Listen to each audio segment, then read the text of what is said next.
എന്നും ചേട്ടൻ സ്കൂൾ വിട്ട് വരുന്ന സമയം നോക്കിയിട്ട് കാത്തിരിക്കുന്ന ഒരു കുഞ്ഞാവയുടെ കാഴ്ചയാണ് കേട്ടാ. കണ്ടു നോക്കിയേ, പല ദിവസങ്ങളാണ് കേട്ടാ. ചേട്ടൻ വരുന്ന ഓരോ സമയത്തും കുഞ്ഞാവയുടെ കയ്യിൽ എന്താണോ ഉള്ളത് അത് ഓടിച്ചെന്ന് കൊണ്ടുപോയി കൊടുക്കൂട്ടോ അവന്. ആ ഒരു സ്നേഹമല്ലേ, പറഞ്ഞറിയിക്കാൻ പറ്റില്ല നിങ്ങളുടെ സ്നേഹം. കളിക്കുമ്പോഴും ചിരിക്കുമ്പോഴും ഉണ്ണുമ്പോഴും ഉറങ്ങുമ്പോഴും എല്ലാം ഈ ചേട്ടൻ തന്നെ വേണം കുഞ്ഞാവയ്ക്ക്.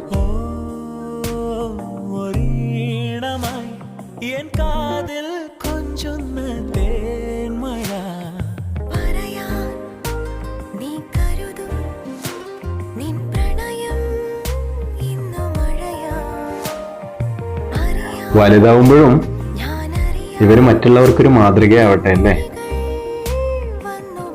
എന്തായാലും വളരെ മനോഹരമായൊരു കാഴ്ച തന്നെ കേട്ടോ.